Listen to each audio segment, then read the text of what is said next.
Today we are going to study sample and hold circuit.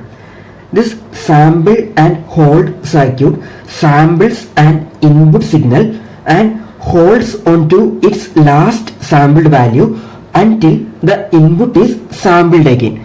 That means this sample and hold circuit samples an input signal and also it holds that last sampled value.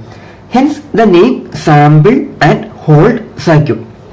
Now this is the simplest circuit diagram for the sample and hold circuit. In the circuit diagram, this N-channel enhancement type MOSFET works as a switch, and this switch is controlled by using this control voltage Vc. We can see this control voltage is applied to the gate of this N-channel enhancement type MOSFET, and when this control voltage is positive, this N-channel enhancement type MOSFET is on, or we can say the switch is closed. And when the control voltage Vc is 0, this N-channel enhancement type MOSFET is off, or we can say the switch is open. Then to the drain of this N-channel enhancement type MOSFET, the input voltage to be sampled is applied through this voltage follower circuit. Then this capacitor C is used to store that sampled value, or for that holding purpose this capacitor is used. Then at the output side also we can see a voltage follower circuit. So through this voltage follower circuit the output is reached to the output point. Let's now consider the working of this circuit in detail. So consider the case when the control voltage Vc is positive. Okay. So when this control voltage Vc is positive, this enhancement type MOSFET turns on and the capacitor C charges to the instantaneous value of input voltage Vi with a time constant of Rout plus Rds on into C. Okay, where this Rout is the output resistance of this voltage follower circuit and this Rds on is the resistance of this N-channel enhancement type MOSFET when it is on.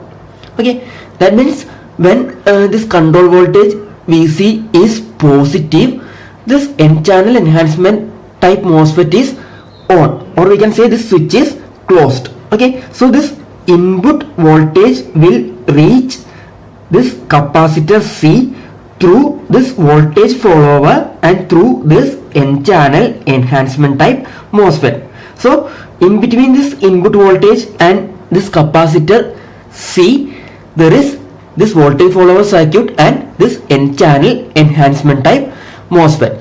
So the resistance that comes between this input and this capacitor C is the resistance of these two. Okay, so the total resistance is the output resistance of this voltage follower plus the on time drain to source resistance of this N-channel enhancement type MOSFET. Okay, then when this switch is closed, or when this N-channel enhancement type MOSFET is on, as we said earlier, this input signal will reach across this capacitor C.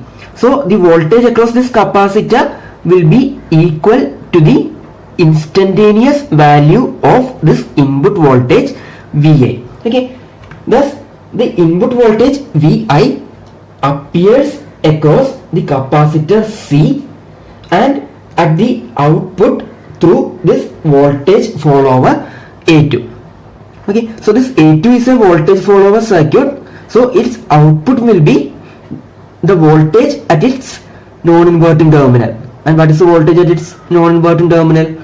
It is the voltage across this capacitor C. And what is the voltage across this capacitor C when Vc is positive? It is the input voltage Va. Okay, so because when this control voltage VC is positive, this input voltage is appearing across this capacitor C.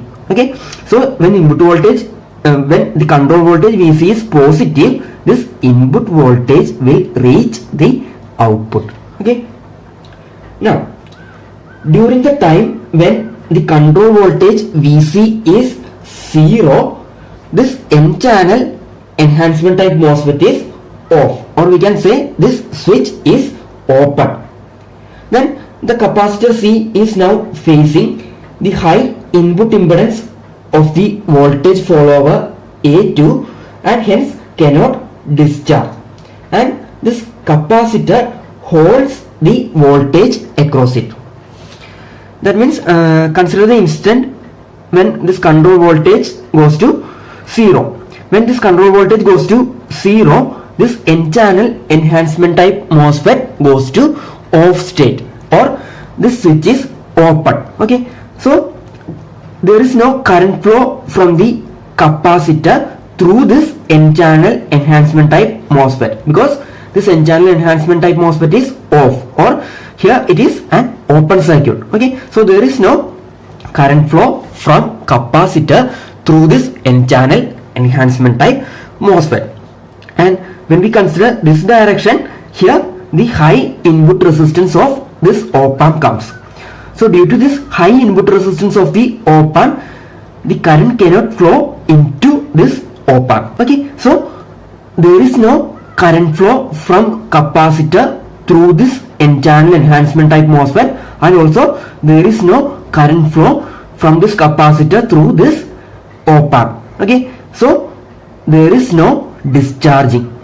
So this capacitor holds the voltage across it, and that constant voltage will be available at the output, because this circuit acts as a voltage follower circuit, and the input to this voltage follower circuit is the voltage across this capacitor. And since the capacitor cannot discharge, the voltage across this capacitor will remain the same, and that constant voltage will appear at the output of this op-amp. Okay, so when this control voltage VC is positive, this analog input voltage reaches the output, and that is the sampling duration.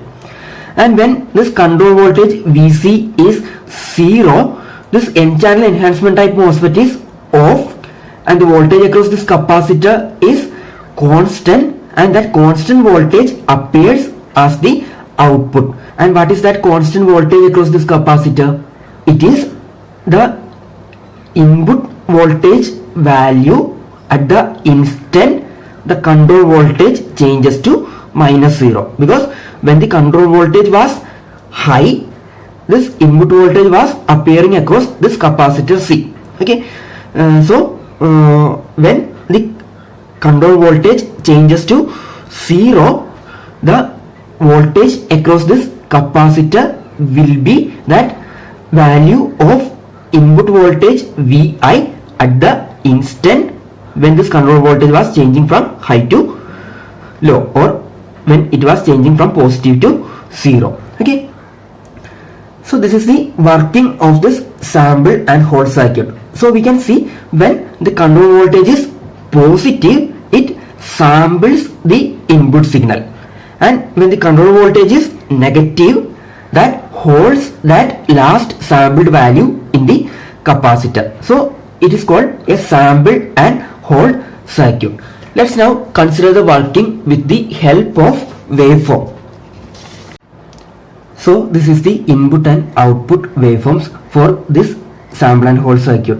This first waveform represents the analog input voltage that is to be sampled, and the second waveform is the control voltage that is applied to the gate of the N channel enhancement type MOSFET, and this one is the output waveform. Now, as we said earlier, when the control voltage is positive, this input voltage appears across the capacitor, or we can say that capacitor charges to the instantaneous value of input Vi. Okay, so this voltage is appearing across the capacitor, and we know the output voltage is the voltage across the capacitor. So at the output also we will get that same input value. Then when this control signal changes to 0, when this control signal changes to 0, that n-channel enhancement type MOSFET is off, and as we said earlier, the capacitor cannot discharge, and that constant voltage across the capacitor appears at the output. And what is that constant voltage across the capacitor? It is the voltage across the capacitor at the instant the control voltage was changing from positive to 0. So at this instant the voltage across the capacitor is this one. Okay, so the voltage across the capacitor will remain in that last sampled value. Okay, so here it is holding that last sampled value. Then again when the control signal goes to high, this input voltage appears across the capacitor and the output voltage is same as that of this input. Then again when this control voltage goes to low state, it holds that last sampled value. Okay, and this process continues. So when this control voltage is positive, the circuit is sampling the input signal, and when this control voltage is 0, it is holding that last sampled value. So here this Ts represents the sampling period. It is the time during which the voltage across the capacitor is equal to the input voltage, and this Th represents the hold period, and this hold period is the time during which the voltage across the capacitor is held constant.